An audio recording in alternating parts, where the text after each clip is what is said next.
Do you mind? Oops. Okay, so we're live. Hello, Margaret. Do you mind? Yeah, there we go. There we go. Hello, everyone. This is Danny Haiphong, and you are tuning into the Left Lens, probably for the first time on Facebook. If you're tuning in from Facebook, if you are, head over to the YouTube channel, The Left Lens, and make sure to subscribe. And yeah, so we're also on Twitter on the Black Agenda Report Twitter account. Welcome, everyone. How do we sound? First of all, hey, Margaret. Margaret, our great co-host, is with us. How are you doing, Margaret? I'm doing okay. We're very busy. It's been a strange summer with the loss of Glenn Ford's passing, but Black Agenda Report is holding it down. We're here. We're here for you. Yes, we are doing our best to continue. We're publishing weekly still. We got a new issue coming up, and we have plans to continue. So it's great to be with you all. It's a very sad, it's been a very sad, I think, summer with the death of Glenn Ford. But we have a great guest for you today. We have Netfa Freeman, who is an organizer with Pan-African Community Action. And he's also on the steering committee of Black Alliance for Peace, and we'll bring him on in just a few minutes. But yeah, so we are streaming on Facebook and on Twitter. So if you are on either of those, make sure to go to the YouTube channel and subscribe and like the channel, The Left Lens. But yeah, Margaret, so what's on your mind? We have a few minutes before we bring on Netfa. We have Afghanistan happening. We have so many kind of things happening. What's going on? It's going to be great to have Netfa on. He was recently part of a delegation that visited Nicaragua. I think Nicaragua has flown under the radar a bit, but it's one of those countries that's under a U.S. attack, like Cuba, like Venezuela. There is the Sandinista government. He can explain some of that. They came to power in the 80s, and Reagan was determined to destroy them. They lost an election. They're back doing good things for the people, except the U.S. is demonizing, trying to choke the country with sanctions. An election coming up. They're already saying it's illegitimate 2 months ahead of time. So, and interesting information about Nicaragua and about its demographic, about the African descended population. So I'm looking forward to him being on with us. And as you said, Afghanistan. So after making a mess of their departure, the U.S. Finally has taken all troops out of Afghanistan, which does not mean that the U.S. is not going to do what it usually does. I'm sure there will be some efforts at intervention, particularly if this soon-to-be formed government forms relations with Russia or China. Two countries, by the way, which are close to Afghanistan and actually can be legitimately make the case for having some involvement in what happens there. But 20 years, $2 trillion, thousands of, I've seen various figures of Afghans, 100,000 people killed,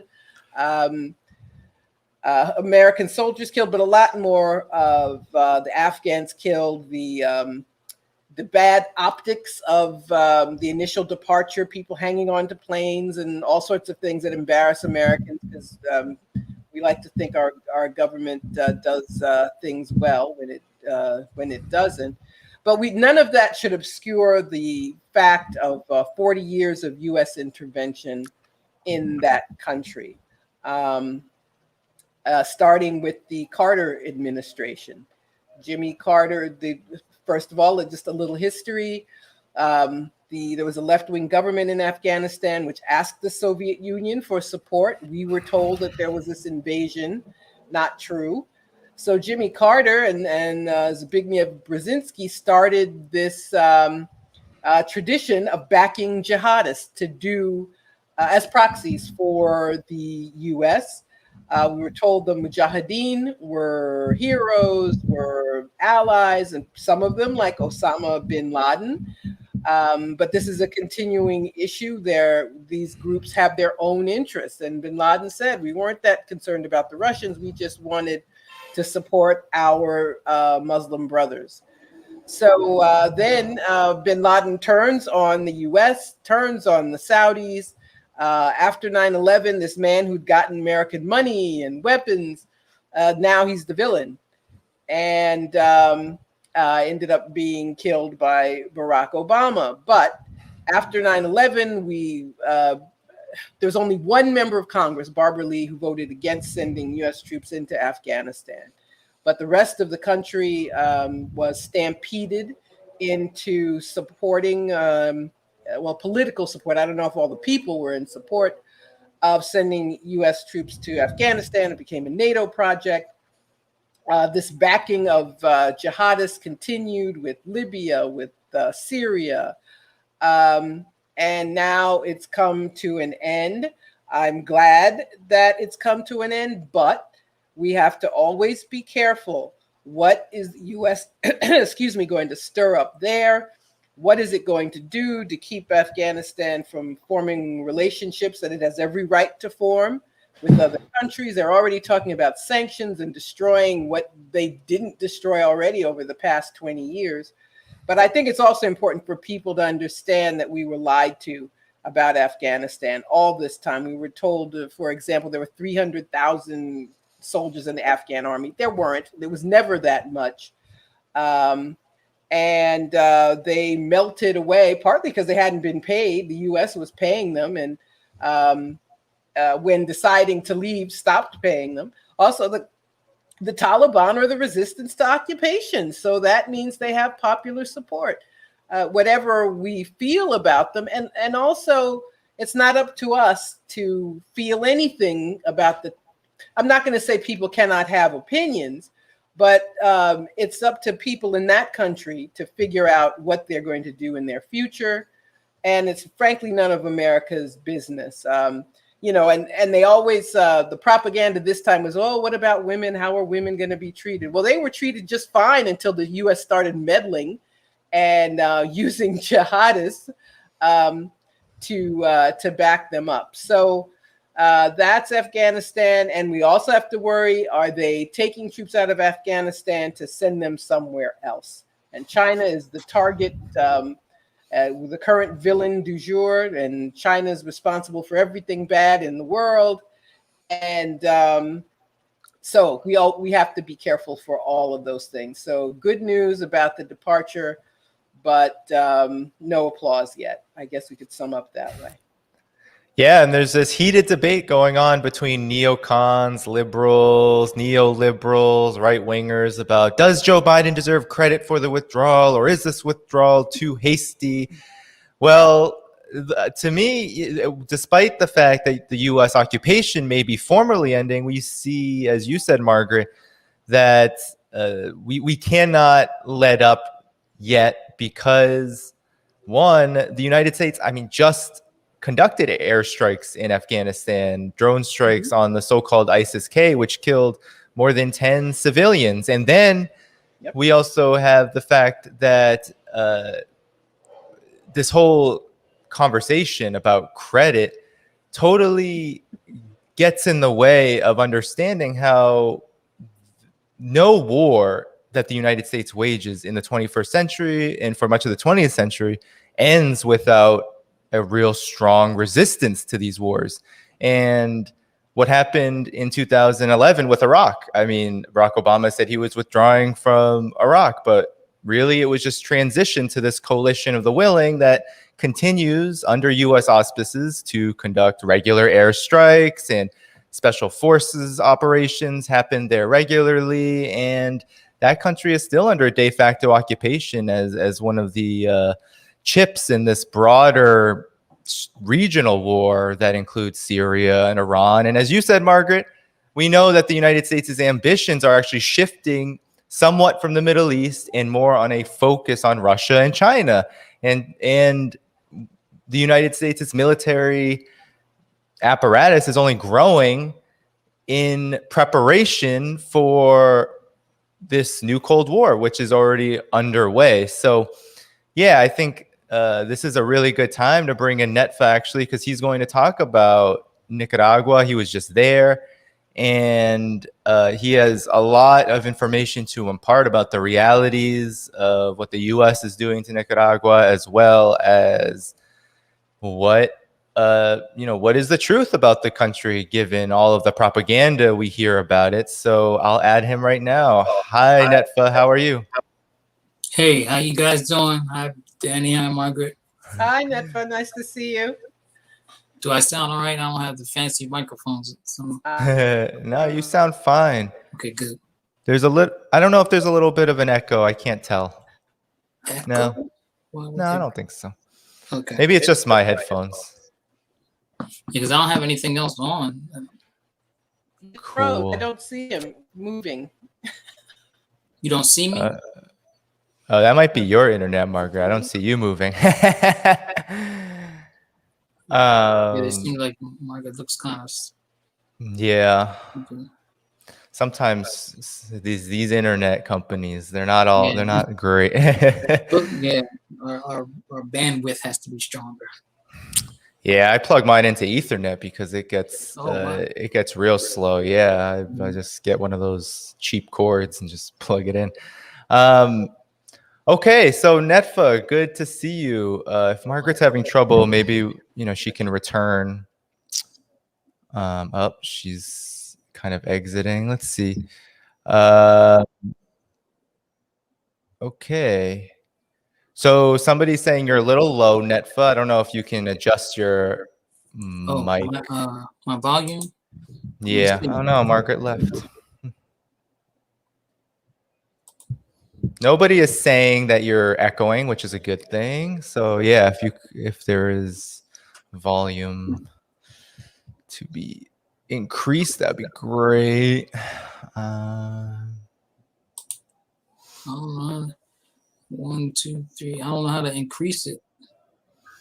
I don't see anything to increase it with. You can also go to on StreamYard. There's that little settings cam/mic. That's right. And then you go to audio, and it should say mic volume on the bottom. There's Margaret. Hey, Margaret. Hi, guys. I don't know what happened. Oh, I see. Yeah. How's that? 1, 2, 3. Is that better? I think so.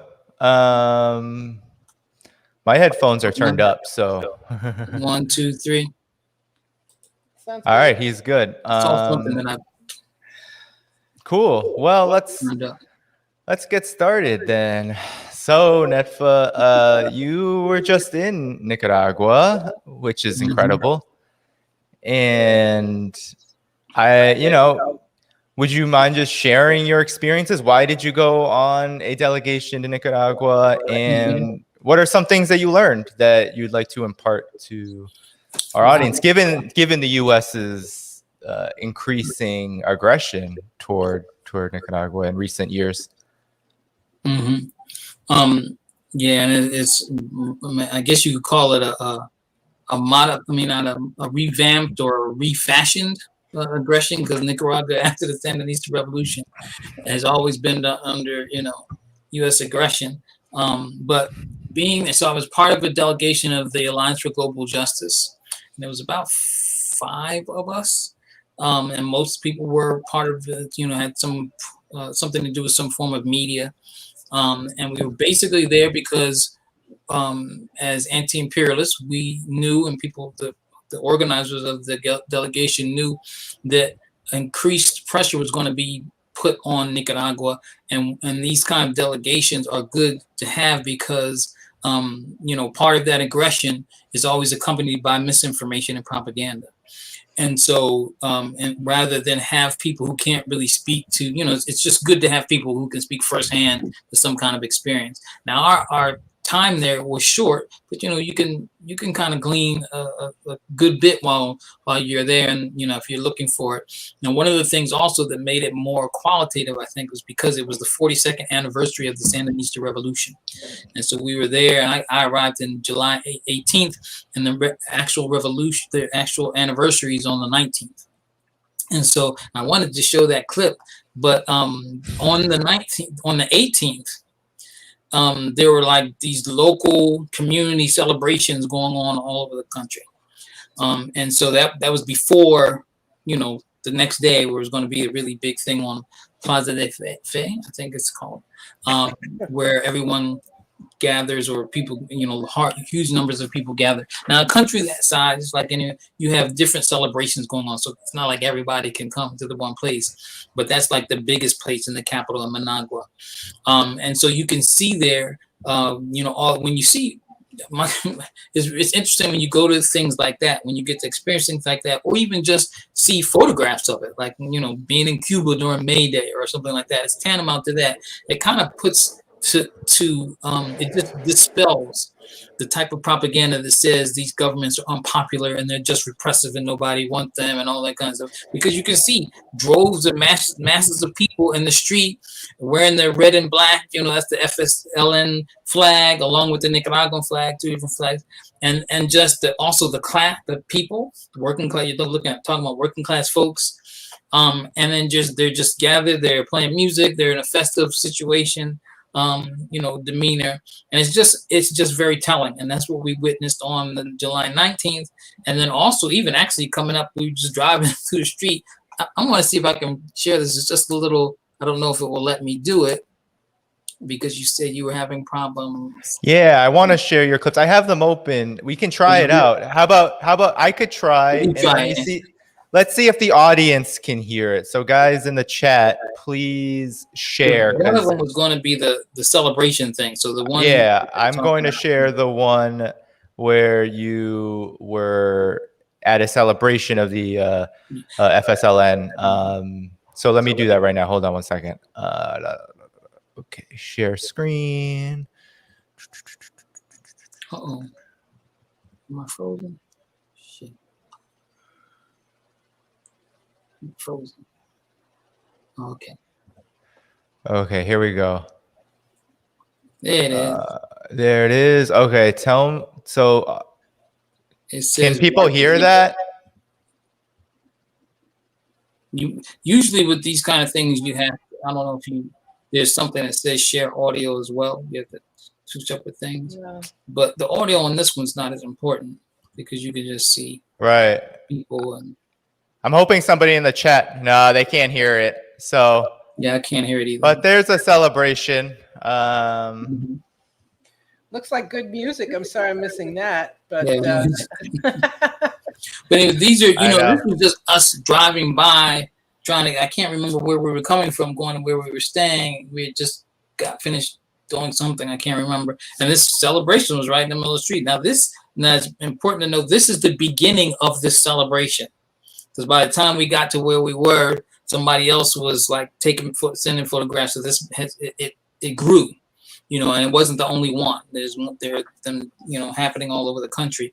And these were not the official ones. These were just people in the community, doing their thing. And so anyway, that's one thing. And they're gearing up for an election that's coming up in November. I think I heard Margaret talking about how they start right away. This is the playbook of imperialism. They start right away trying to discredit the elections before it even happens, right? So instead of just letting the election happen and then revealing anything that to be discrepancies, they have to start, giving just the propaganda, the misnomers and the lack of faith in it, and also mobilizing their Nicaraguan operatives that want to claim, oh, this can't be fair because this and that. One of the things that is a popular sort of one that they're talking about, saying that the Ortega government is jailing the opposition, the political opposition that is running for office, and it's not his opponents. They don't actually state they're running for office because it's not true. They're not running for office. So all of the people that I understand have been accused of, a specific law. There's tantamount to treason. It's also a law. The United States has a similar law around foreign registering as a foreign agent or reporting where you get your finances from. And that all of these people were not even candidates for office. Some of them wanted to claim after they got charged with the crime, I'm running for office. And then that's what the United States does. It creates these incidents on the ground in countries. And then when the governments are forced to respond to them in the interest of the security of the country, then they point to that response and say, look, they're oppressing, dissent, they're locking up dissent, or they're shutting down media and these different kind of things. And this.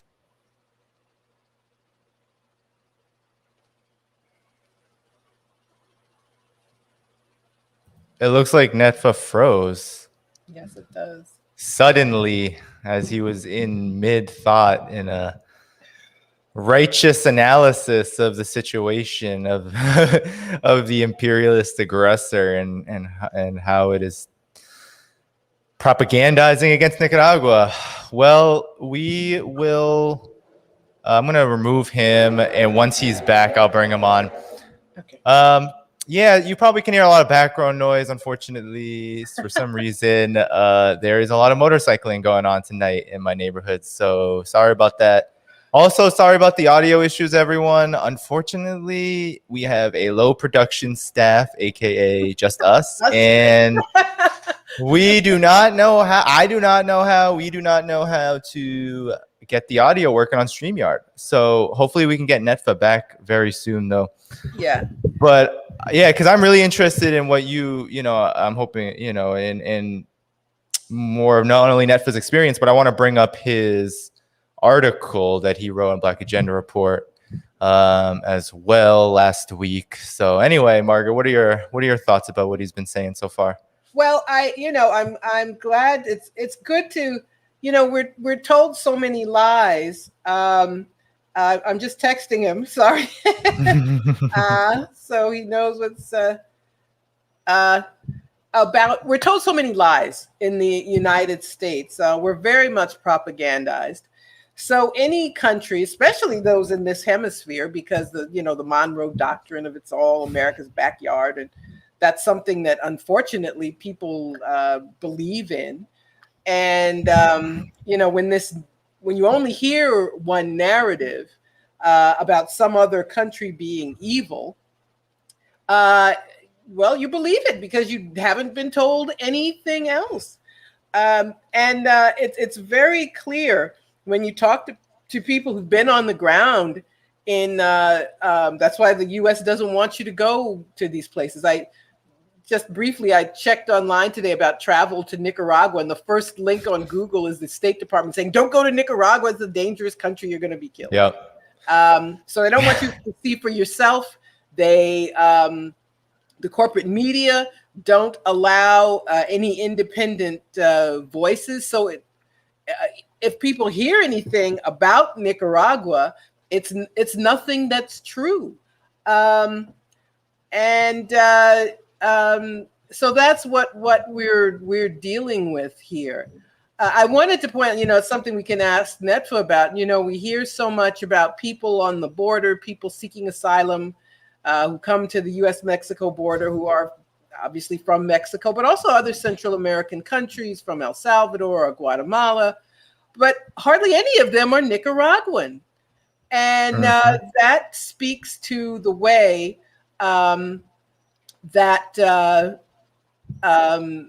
the way this government treats its people, that it provides a safety net, that it provides health care. So people aren't in these desperate straits that they are in other places. So, but that's something that could very easily be revealed. There he is. Hi, there Netfa. he is. He's back. Sorry about that. It's cool. They don't want us, they don't want us to talk about this. So. Yeah, no. Yes. I turned off my Skype, hopefully, because it automatically opens up, and it said maybe if you have something like that open, hopefully that'll help.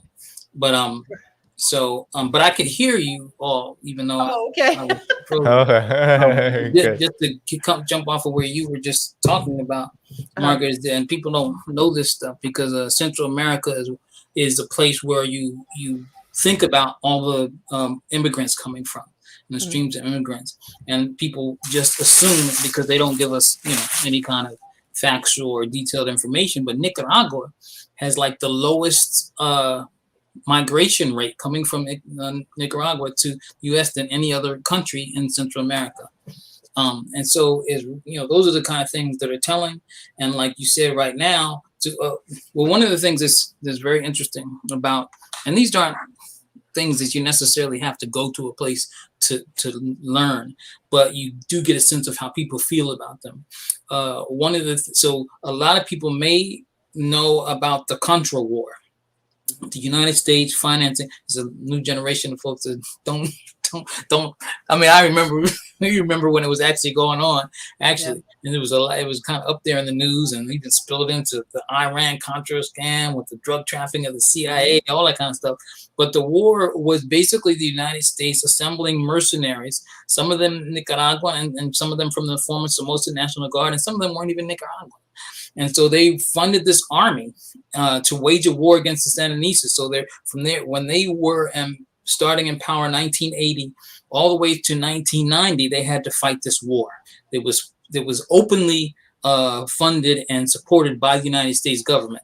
And then 1990, Ronald Reagan even made it clear, in no uncertain terms, that, and they were about to have election in 1990. They were scheduled to have an election, and the Reagan administration, Reagan himself, made it clear that under no uncertain terms that they would continue to fund and support the Contras if the Sandinistas won. So in a way, people voted under duress and said, well, we're tired of this war. It was a very bloody, destructive war. I mean, just civilians, that the Contras were just really, sadistic type, forces that they assembled. And so people voted in the Violeta Chamorro, which is from a rich family that owned like newspapers and or a media outlet. And then I can't remember the name of it, but so that ushered in, this is a U.S. supported person that government ushered in a period of neoliberalism. And I don't know how long that presidency lasted. It wasn't the whole time, but from 1990 until 2006, the country had 16 years or 17 years of neoliberalism, neoliberal policies, undoing everything the Sandinistas did, all kind of selling, privatizing things, just neglect, infrastructural neglect. A lot of the Caribbean coast, they talked about that. And so then in 2006, when and then also it's important to note that this was also the first time in Nicaraguan history, 1990, when they lost, that the loser of the election didn't cry foul and embark on some type of militaristic denunciation or disagreeing with the election process. But the Sandinistas didn't do it. They didn't do that. They said, okay, we lost the election and we're going to bow out. In 2006, they won again. They won. They ran again. The people were fed up with neoliberalism. And I don't know, people in the country, as I've heard a couple people refer to this promise that Daniel Ortega made. And I was unclear on whether it was during the campaign running or after they won. And it was that if the Sandinistas could have just 10 years of peace, in other words, not having to fight the Contra War or anything, that they could start to turn the country around. And so now we're seeing from 2016 now, the country has universal health care, universal education. They've actually managed to achieve 80% food sovereignty and self-sufficiency in terms of food. That means 80% of the food consumption is produced in Nicaragua. So many different things you could say like that. Of course, the country is still trying to, grapple. It's a country, it's former colonized country. So there's still poverty, there's still all those things. And then you also have the sanctions that even began under the Trump administration, new sanctions. And then this strange, bizarre declaration that the U.S. government made, and if I'm not mistaken, this might have been under Obama, that Nicaragua poses an unusual threat to the national security of the United States. They always this unusual threat to national people. You have to think about this. They'll talk about some country on the other side of the planet. It's a threat to the United States. United States national security. So I think so. Anyway, that's where Nicaragua, this national security they're talking about, is not the national security of in the United States. It's actually the security of capital and their interest finance capital. So that's what they're talking about when they say it's it's under threat. Well, so anyway, also the parity in terms of gender. They have a law that is law 478, if I'm not mistaken. I put it in my article, that calls for gender parity, at least in not just government offices, but I think it's more detailed than that. So so one of the aspects of this law is that in different, like in the parliament, in the National Assembly rather, and then in other places, they have to have at least 50% parity between men and women. So actually Nicaragua has the highest percentage of women in the National Assembly in I think all of Latin America is the statistic, but I could be wrong on that. And at least Central America. So they have a very high, and it has to be because it's required by law. The vice president is, oh my gosh, this is bad. Daniel Ortega's wife, and I should know her name. Last name is not even Ortega. That's bad. See, we all get, affected by patriarchy, even when we're trying to combat it. But that's the vice president of the country, and very sharp woman. We moved there. They were giving their presentations to the anniversary, and they were just reporting on different things of different achievements that the country has had, different challenges that the country is facing. And so anyway, I just wanted to, I could kind of ramble on, but those were some of the things that to answer your first question. Yeah. Thank you, Netfa. We got the idea of what you meant. I was wondering if you could talk a little more about Nicaragua's history, because you have been, in your writing and speaking, you have been revealing things that people aren't familiar with. I was not completely familiar with. I think Nicaragua is a country people, I think, are probably surprised to find out that there is an African descended population there. Can you talk to us about the history of those people and their role in current politics? Yeah, I'll give it, because I'm not a historian, but just some of it I've learned about before, and then just hearing, being able to visit. So the delegation was from July 18th or 19th to the 25th, and we stayed in Managua on the Pacific coast.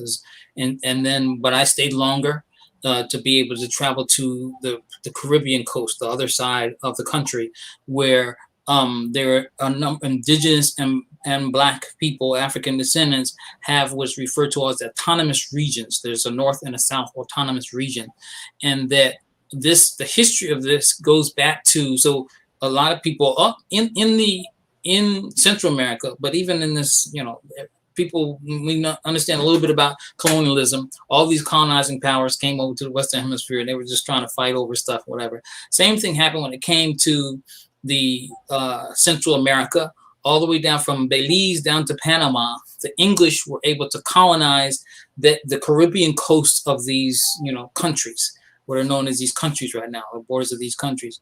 And in Nicaragua, the British, and they actually abandoned them in all of these. So the British abandoned their colonies. They were at war with Spain, and they end up just they left the colonies. In Nicaragua, which I'm gonna have to be brief because I'm not a historian on this, is that they left the colony, and that some of the Africans went with them, but they left a large population of African descendants, along with indigenous people that there, stayed and remained on the Caribbean coast. This was like, we're talking about 1850, and then began to organize their own communities, and it was multi-ethnic, multicultural. Obviously, so the indigenous people were speaking their own languages. A lot of the African descendants, you're talking about two African peoples, the Garifuna and the Creole. And the Creole is what we're referring to as, in terms of Creole language, is also has its English in some sense. They could actually speak it in a way that is English, but then I was also speaking it in a way that we couldn't really understand. It's a little more of a different dialect. And so there's this large population of Nicaraguans that speak English on the Caribbean coast that are African descent. Garifunas are African descent, and then also living, coinciding with a lot of indigenous people who actually have their own languages. A lot of people do speak Spanish because it's just a country is the official language. Now they have several official languages, but the official language is Spanish. But of course, it makes sense for some people to start learning other languages so you can communicate with each other. So on the Caribbean coast, I encountered a lot of Africans who could speak both English and Spanish, and they're, even when they talk, their dialect, it sounds a lot like somebody from Jamaica, or the Caribbean islands, as we refer to, and that's what a lot of them are. Some of the islands are right off the coast of Nicaragua, and they're considered Nicaraguan territory. So there's this, and then to try to speed up this chopped up explanation, after they had got the British left, and then also the Nicaraguans defeated the Spanish. They encompassed the whole island, and they kind of imposed a mestizo culture, so to speak, on the whole island, or tried to do it. So let's put it that way. And so that's where a lot of people had to learn. They were forced to deal with Spanish, to learn Spanish and identify with, and then sort of not recognizing the autonomous regions. And when the Sandinistas came to power, they recognized the autonomous regions and codified it into law. Law 28 is referred to. People talk about Law 28 all the time, and that they also were able to, the federal government, is that how the national government works with the autonomous regions. They have their own forms of economy. They can have their own languages, teach their own languages, all those type of things. Structures of government in that area, but it's also tied to the national government. So they have seats in the national, they have representation in the National Assembly, and then are just there's certain things that are implemented to help the development and facilitate the national development of not only the rest of the Pacific side, but also the Caribbean side. If you look at a map, it's almost 50% of the country, the autonomous zones. And so they actually were there. They just built, and this was since 2006, a highway that goes from from Bluefields, where I was, to Managua. And that's how I got there too. We drove behind. It was a 6-hour drive there and back, and it was nice doing that. At first, I was going to take a plane, but actually, kind of glad that I didn't do that. And we did the road trip thing. But anyway, is that I think that helps. Thank you very much. I don't expect you to tell the whole history, but I think that's a good background. Those are things people don't know. You're right about these European colonizing nations and the competitions that they had in Central America and in the Caribbean. So I just felt it was important for people to know. I think it's a country where people don't associate it with groups of Black people. So that's why I was glad that you gave us that brief explanation. Yeah, and it means that there's a big I use the word investment, but in terms of the investment, but interest are tied to the Sandinista revolution. I saw in the chat somebody also pointed out, and that's important, is that even the war against the Contras, the revolutionaries, the people on the Caribbean coast also fought against the Contras. They paid that price because the Contra War was, they were really trying to take over the whole thing. And so people, really gave sacrifice for that too. So there's an investment in the revolution. Right now, I actually was able to visit the university. There's Biku University, Black and Indigenous something university. They have that. There's a museum that's dedicated to the history and culture of that region, and just lays it out. And that's and they need finances. They need contributions to kind of upgrade this museum. It's not in the best shape, as you can imagine. But it's really educational. I can't hear you, Danny.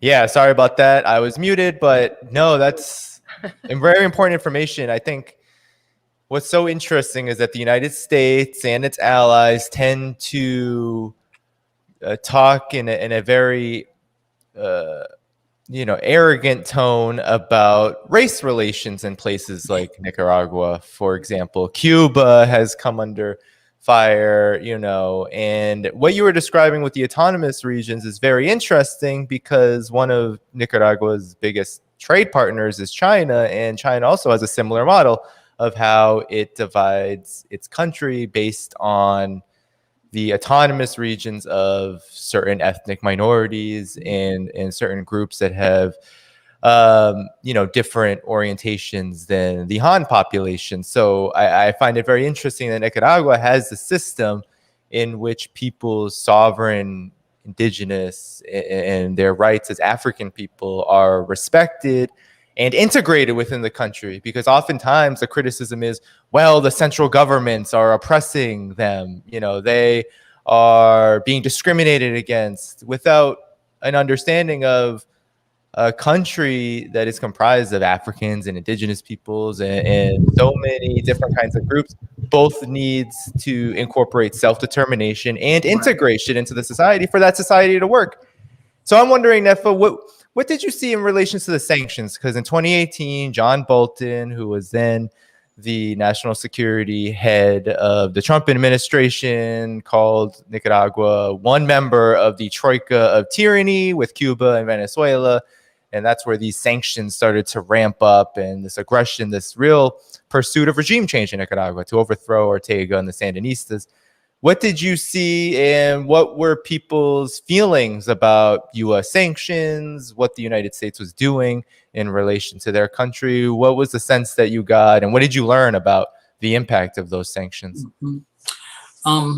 Well, I just have pretty scant on the details of how the sanctions impacted it, but it was kind of evident if you look at how much the national government is putting into trying to develop infrastructure. It still, has a lot to do. So in terms of the roads, there are a lot of roads need repairing, but they're making building hospitals and schools and things like that.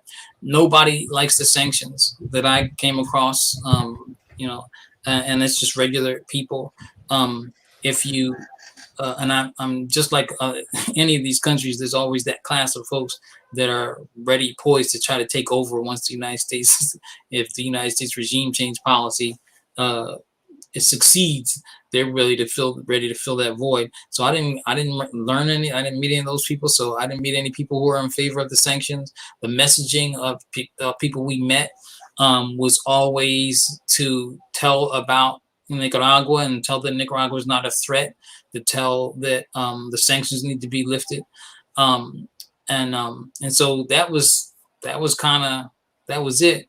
I can't really say and I guess I could have asked for more about specifically about how sanctions impact, and these are things that you can actually look up. They're not really things that you have to visit a country to see, but most of these countries, it's evident when the infrastructure is poor, but in terms of buildings and those kind of things, when it's falling, but yet that the government is putting a lot into other things, it's just a question of how managing what little they have to do as much as they can, and then having to do that in spite of sanctions that kind of make it. It's very pervasive. The sanctions in Nicaragua, just like other places, they cease all abilities of the country to deal with international financial institutions.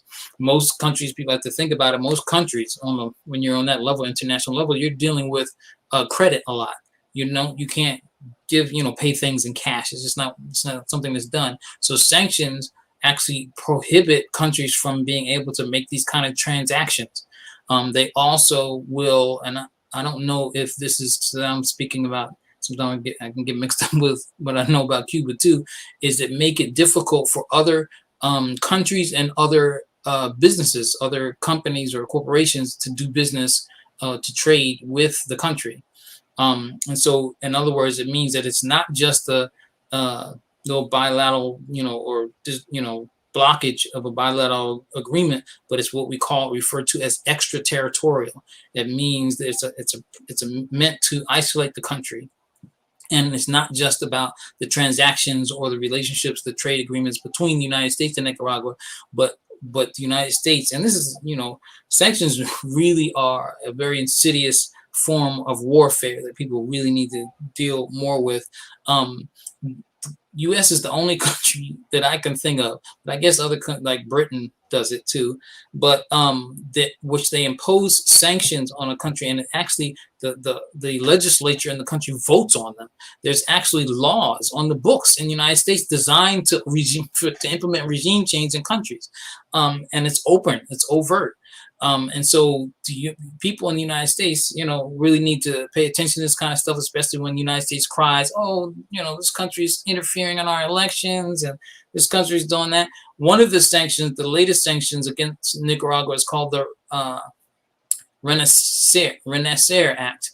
I'm trying to remember. I'm sorry, let me see what it exactly stands for. It stands for Reinforcing Nicaragua's Adherence to Conditions for Electoral Reform. That's what the Renacer Act is supposed to be about, and that they, which is actually interference in other countries. These are illegal acts. They're against international law, and it puts sanctions, and then they use this term targeted sanctions. So they always use this term targeted sanctions to give people the notion or the impression that these sanctions are designed to be impact with precision and not, go out and harm other people. But in the Renacer Act, they are targeting anyone who's a party and is official member of the FSLN, the Sandinista party, which is about like 2 million people in the country, and also their family members. So if you think about that, all of the family members who may not be FSLN, but are related to somebody, then all of these millions of people who are members of the party, that's tantamount to putting sanctions on like anyone. The comparison I use to kind of bring it home is like, imagine if the United States could be subjected to sanctions, that if they put sanctions on every registered Democrat and Republican, and that would be the same comparison with something like that. So anyway, yeah. Well, it's also particularly insidious. The word renacer means reborn in Spanish. Right. So it's this really evil propaganda to use this word with such a positive connotation. Actually a means of just trying to destroy the country. And it's also completely bipartisan. They're Democratic, and it always is. These regime change efforts, there are very few left voices in, I don't know if that there are any, frankly, in Congress. We've finally gotten a few people to talk about sanctions on Venezuela, so fingers crossed, I guess. But these are bipartisan efforts, Democrats and Republicans, speaking, as you said, very overtly about the U.S. claiming this right to punish people because they have the nerve to have a government that the U.S. doesn't like. And, sanctions are they fit the definition of a war crime. You know, That's exacting collective punishment against the civilian population is a war crime right. under the Geneva Conventions. But we're not told to think of it that way. There's always some justification. And as you're saying, it's in laws. You know, they actually passed a bill in Congress many years ago to keep any president from lifting sanctions on Cuba without congressional approval. So, you know, far from being this, you know, beacon of democracy, the U.S. is a bully around the world. And Nicaragua is just one example. Mm-hmm. And, you know, I should say, though, the Renaissance Act is not passed yet. I think it just passed in the Senate when they're waiting for it. And so there's some actions that are going to happen. One in D.C. that I'll be part of, participating in. But people need to, like, you know, jam. If that's, you know, I know some people don't want to go the route of appealing to these policymakers, but in a way, when it comes to these kind of things, that's where the power is to stop it. And so if, you know, people hear, and then you find creative ways to put these people on the spot. And it's not the only thing we should be doing. We should be doing a whole lot of stuff to raise hell and shift power. But yeah. For sure. And the, you know, the NICA Act is still in effect. So that is really economic strangulation of Nicaragua. And everything you said, you know, what was very interesting about your description of Renaissance, Netfa, is that it reminds me of the diplomatic sanctions, the so-called diplomatic sanctions, which are really economic sanctions on the Communist Party of China during the end of the Trump administration. Those are still on the books. That was not reversed. And it's a very similar development. It's this idea that only Communist Party officials are being targeted by these sanctions, but the Communist Party is 90 million people plus family members.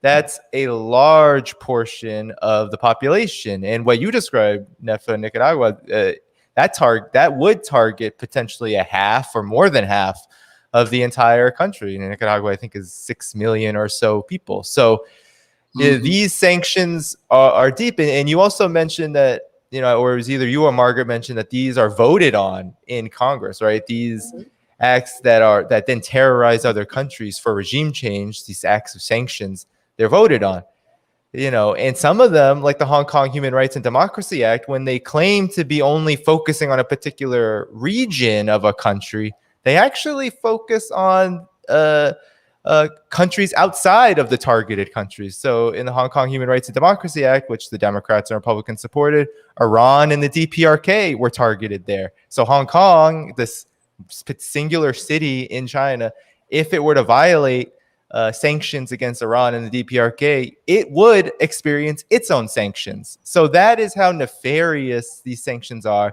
And the U.S. is by far the world leader in sanctions. These are war crimes, as you all said. And only the EU has a few examples of sanctions. And they, of course, back a lot of the U.S.'s sanctions. But I think damn near 100% of all sanctions that are levied around the world are on behalf or directly by the United States itself. And, you know, one of the things that, and this goes to, a lot of people have written about it, but also we experienced in 2018, a lot of people may remember that there was all this hoopla saying that there was a legitimate uprising in Nicaragua and that it was being violently, the Ortega government was violently repressing Sandinista, were violently repressing this government. But it was actually the opposite that was happening.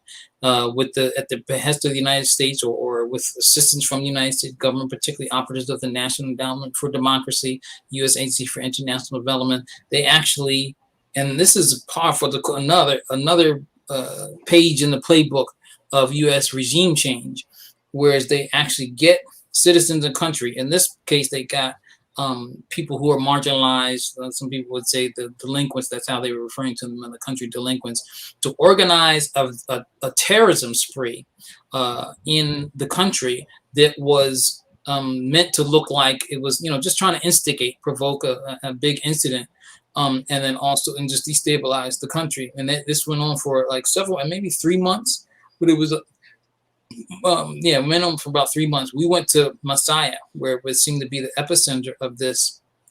And we met with some people who were the victims of the torture. They were abducted by the people, by the terrorists. This really was terrorism, and tortured. Some of the people that we met were the security detail of the mayor of Masaya. They were trying to get the mayor to assassinate him, and so they were torturing his security detail to get them to tell where he was. They wouldn't do it, and they kept torturing. One brother didn't even he lost his arm. That had to be amputated because they beat him up and destroyed his arm so badly that it had to be amputated. They took us around to show us the burnt out buildings and the vehicles and the different aftermath that they're still trying to rebuild from, because this was in 2018 and some stuff is just still there. I mean, if I was in the country, I would also leave a few things just so people could see, but also they were rebuilding a lot of things, and you could see them rebuilding stuff. But this kind of stuff, the media, we don't get to control the media is controlled in the U.S. so much, and in the Western countries so much, that they can actually report the opposite of something, where they actually orchestrate a terrorism spree. And this is not even, I mean, I know this has happened also in Zimbabwe. They try to they get away with these kind of things in different places. Years ago, they did this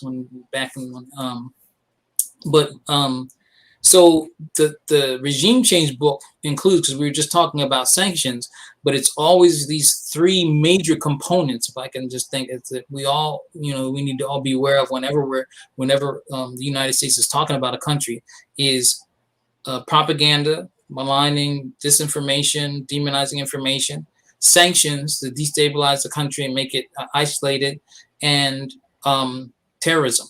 Philip Agee wrote a piece back in early 2000, 1999, early 2000. It was terrorism, it was called U.S. Terrorism and Sanctions as U.S. Terrorism and Civil Society as U.S. Regime Change Policy. I think that was the name of and Philip Agee, people should know, was a former CIA person who's a whistleblower who came, was in charge of Latin America operations, and then went public with stuff, and he defected and was living in Cuba until he passed away. But anyway, he wrote that article, and he just describes how they, have perfected using all the trade unions and student movements and, different groups, that they use, civil, journalists, put a story out and make it seem like it's, from the journalists and those kind of things. So, they really make it hard for people to know what's going on. And again, as the countries try to respond in some way, in this instance, the police were told to stand down and not to come out of their barracks in a lot of ways. And that's it wasn't the same everywhere. And people were killed, people were burned alive. It was horrible, but it was instigated by outside forces, and that some people, they had a reconciliation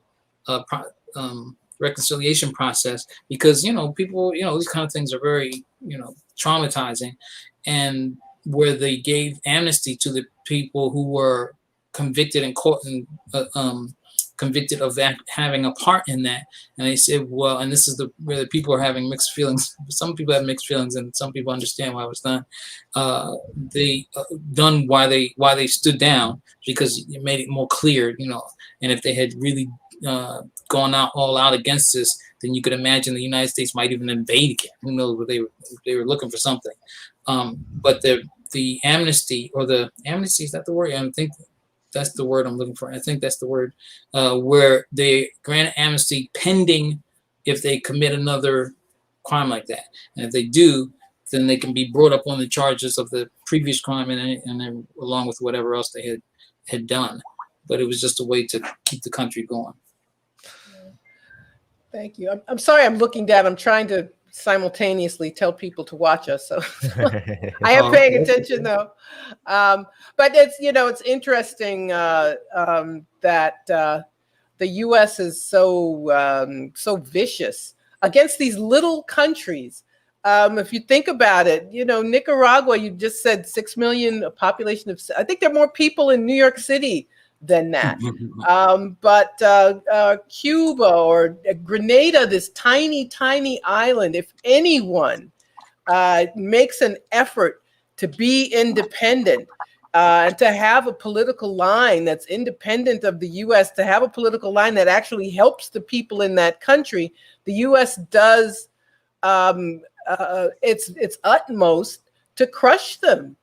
So it tells you how fragile our system is. I think partly they want to silence us about our lives in this country, because if you knew that people somewhere else had a better quality of life, that other people had more opportunities, because it's gaslighting, you know, that we have this great country, we have this great quality. No, we don't. We have this minimum wage is paltry, hasn't gone up for years. You know, income inequality. I could go on and on.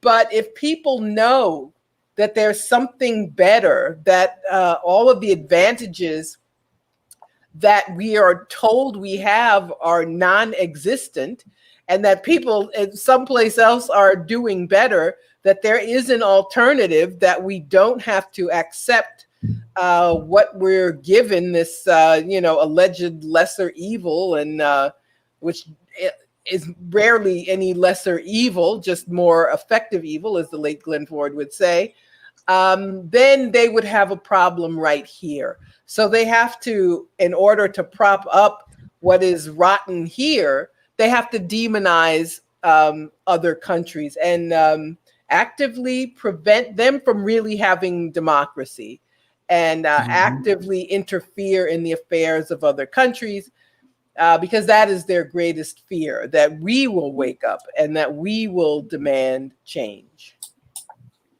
Mm-hmm. Yeah. And I definitely also, I think it's so important to remember, and I want to maybe conclude on this question, Netfa, that what happened in 2018 was a coup attempt. It was a color revolution. Everything that you described are just textbook color revolution. And you talked about the way that civil society groups were used. I mean, the United States' National Endowment for Democracy, a CIA spinoff, funds somewhat of over 50 organizations in Nicaragua. Millions of dollars have poured into them in just a matter of a few years. And that really laid the basis for that so-called insurrection that really was a coup attempt. But I think the question of why is always on, at least if people aren't thinking about it, they should be thinking about it. The question of why this is happening.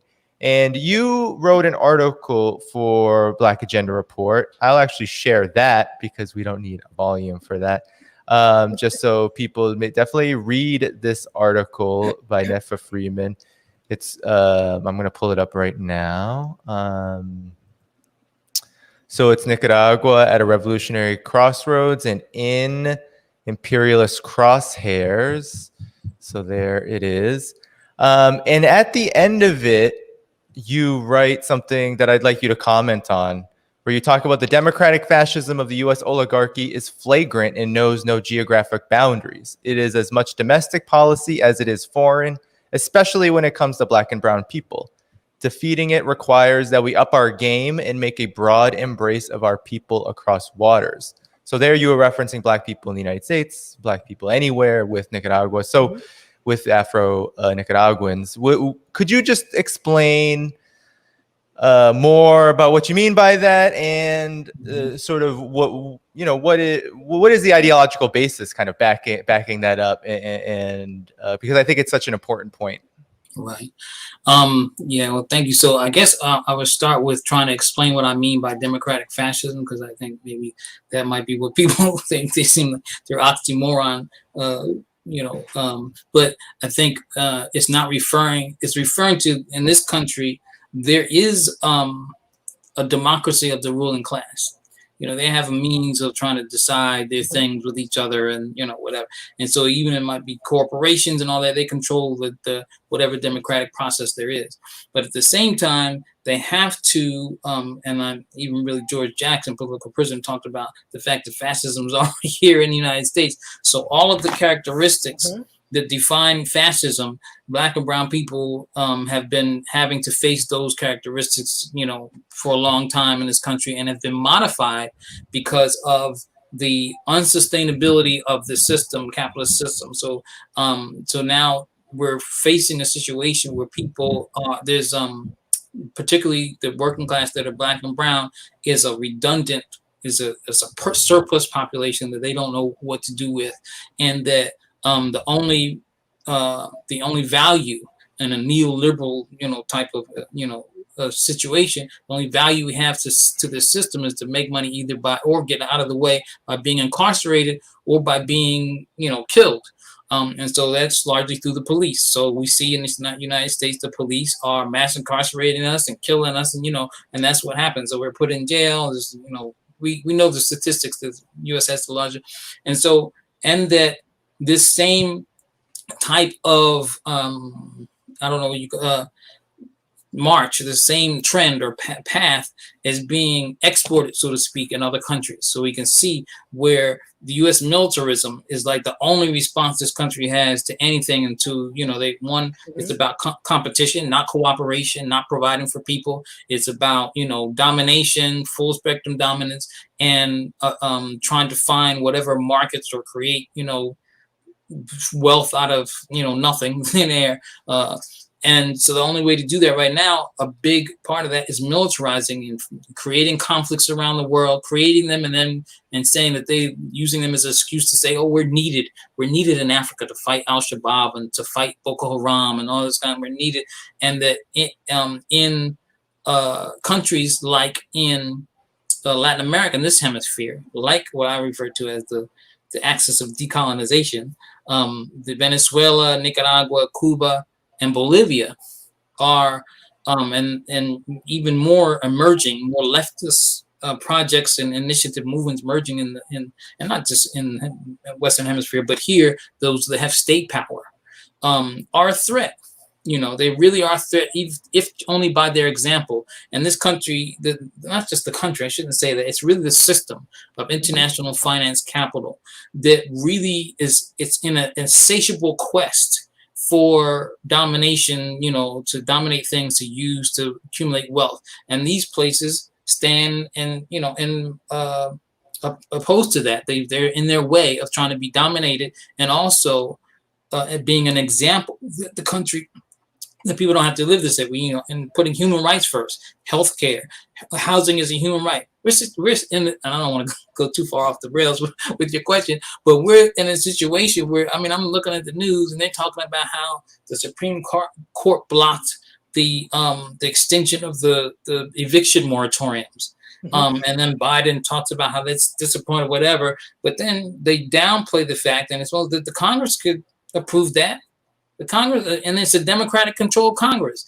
The only way they're talking about, the only reason even eviction moratoriums, the concept of that is on the table, is because housing is not a human right. If housing was a human right, we didn't even have to talk about, forget eviction moratoriums. How do we, it should be like a project. How do we make sure people who are living outside in the street don't have to live outside in the street? All these hundreds of billions of dollars going off on militarism, and even all of the advocates for housing and whatnot, a lot of times we don't draw that connection. We don't make the connection that this, there's absolutely no reason why people shouldn't have healthcare, universal healthcare, shouldn't have housing. Anyway, I'm sorry. Let me go back to your question was, and the brunt of this in this country and outside the country are non-white people, particularly black and brown, because of the white supremacy. So I think that in this country it's a settler colony. So settler colonialism to me is a synthesis, not just to me, but I think it is. It's characterized in this country by the synthesis of capitalism, white supremacy, and patriarchy. That's what characterizes settler colonialism almost everywhere in the world, really. It's not just in this country. Anywhere there's settler colonialism, those things are the rule of the day. And that so what we're seeing, so what we have to so that comment at the bottom of the thing is to acknowledge that as African descendants and maybe even indigenous people, we are colonized people. Our relationship to this system is the same relationship that other colonized people have to colonialism and to colonization. We're not Americans. American and African American, that's an oxymoron. It doesn't make any sense. America, as we know, and even that's even a chauvinistic thing, because the people in the Americas say, well, the whole thing is the Americans, right? But then, North America, or what they call Americas, is actually, and what it stands for, is antithetical to the interest in the well-being of Africa as a continent, and by extension also us, as a people in other places of the world. So we're trying to embrace being American, and we think our interests are bound up with being American, but where our interests are more closely, just like materially speaking, with other African people, and even other non-African people, just non-white people. And so we need to struggle against that, and that the fascism that's here now, that's going to increase. It can only increase because they're in a desperate state of trying to sustain the unsustainable. They're trying to hold on to something that's just not even able to make any sense, and it destroys the planet. So, some of us, when we think about it, the rulers of the world are trying to, it's in their best interest, because they're human beings too. They have to live on this planet just like everybody else. But if the planet's destroyed, it's the epitome of what we refer to as reactionary. It's reactionary. Why would you try to hold on? But they can't do anything else. They're defined by being capitalists and white supremacists and patriarchal. So the only response they can do to a world that's trying to stand up and realize something else is repress it with militarism, fascism. Yeah. No. That was great. I mean, you really broke it down there. You gave a real masterclass analysis of the overall situation, which as revolutionaries, we should always be doing, right? Revolutionaries are not just news reporters. Right. We don't just break down the news. We also explain the overall material condition of working people, oppressed people, and wherever they are. So, Margaret, do you have anything before we close? Because I think this is a great place to close. I don't know if you have any comments. I just want to. I want to thank Netfa and just amplify what you've been saying about the decolonization process, and a big part of that is detaching ourselves from the sources of information that we've been given. We can read the New York Times or Washington Post cover to cover, or watch CNN or MSNBC, and not hear any of the things that we've talked about tonight. Well, we will hear defense of imperialism, a defense of neoliberalism, a defense of oppression. And that's why we all do what we do, and that's why it's important to be a revolutionary. Reformism won't do. Nibbling around the edges won't do. You see what happens to countries who just want to change a little bit, who want some independence, to exercise some of their sovereignty. They still smash them if they can. So I would end on that note, just by amplifying what we've been talking about for the last hour. So thank you so much. Thank you. Yeah, thanks, Netfa, for joining us. You've been listening to The Left Lens. This was a great episode. We will for sure have you back on. And I think one thing we could hit on more so as we continue to talk about Nicaragua and this overall U.S. imperialist war drive everywhere, which is such a detriment to the planet, as you said. We can talk about these real contradictions in this global shift to multipolarity, where we have China and Russia are offering real things to countries like Nicaragua, and that is a huge problem, right? Vaccines, we see China and Russia both big in the vaccines. The Nicaragua Canal, which is bigger than the Suez and will be bigger than the Panama Canal. And we see how much propaganda around that in terms of China's role there. So there's just so much to hit on it. And I think you gave such a good analysis. And I really appreciate you. I know we both really appreciate you coming on. Appreciate you all. You too. Keep Voice of Vision strong with your analysis too. Appreciate it. All right. Yes. Follow. Netfa, say where people can follow your work before we head out. I'm on Twitter. I'm Netfa Free, Netfa Free. Voices with Vision is on WPFW, and I post that on my Twitter a lot of times. It can be streamed on WPFWFM.org every Tuesday morning, and 9 to 10 a.m. And then it turns into a podcast. Just search for Voices with Vision, WPFW on like iTunes, Google Play Music, or Google Podcast, Google, and Player FM. I'm Pan African Community Action. PACA DMV is all of our social media, PACA DMV, and Black Lives for Peace. Yes. Follow all of that, everyone, and thank you so much. We will see you next time. Peace out. Peace. Peace out.